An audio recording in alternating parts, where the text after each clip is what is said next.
Nous sommes le groupe 10 de la classe 3e E.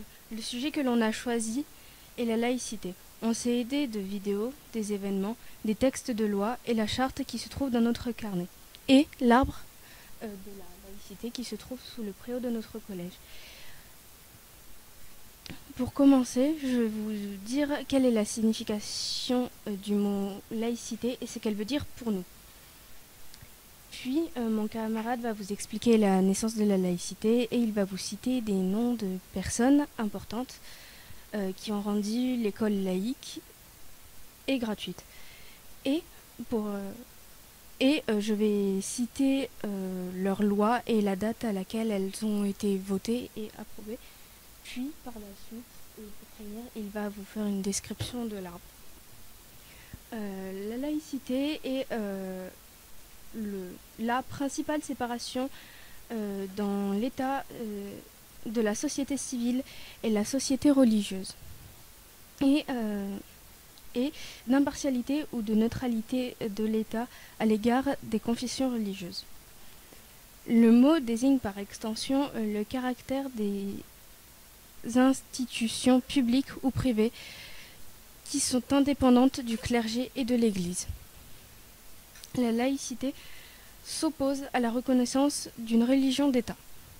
Toutefois, le principe de séparation entre l'État et les religions reste responsable, car la laïcité ne nous empêche en rien de pratiquer ou de ne pas pratiquer, de croire ou ne pas croire.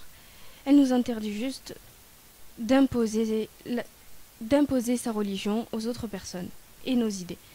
Voilà ce que veut dire le mot laïcité pour moi. Maintenant, je vais vous présenter la naissance de la laïcité. La loi du 9 décembre 1905 met un terme au concordat et institue la séparation des églises et de l'État. Elle traite de la question des lieux de culte, des associations culturelles et de la police des cultes. Cette loi devient le pilier des institutions laïques. Aucun culte n'est plus reconnu en France, encore moins privilégié ou subventionné. Le budget des cultes est supprimé, à l'exception de celui relatif aux aumôneries.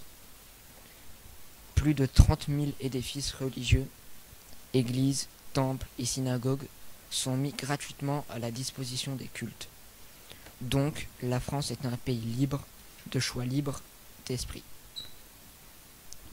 Les personnes principales qui ont été très importantes pour faire d'une école religieuse une école laïque et gratuite sont Jules Ferry, Aristide Briand, Victor Hugo, Nicolas Concordet, Jean Jaurès, Georges Clemenceau.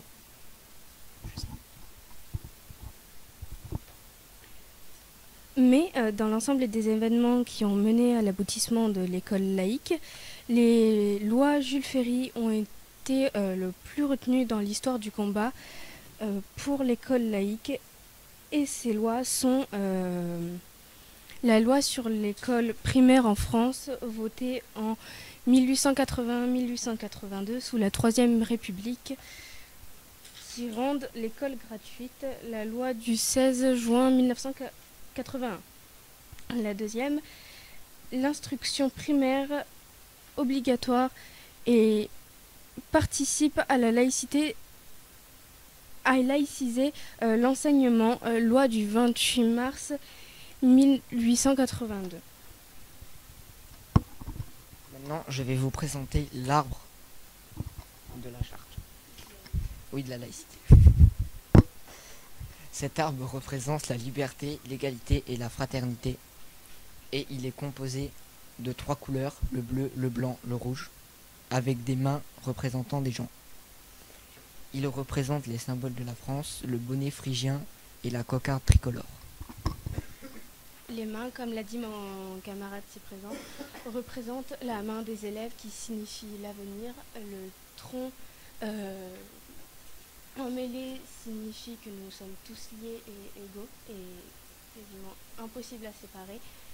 Sur le tronc, comme l'a dit mon camarade ici présent, il y a la devise de la France et aux racines, les personnes fondatrices de cette loi de la laïcité aux racines pour bel et bien montrer qu'ils sont là depuis le début et que ce sont ces personnes-là qui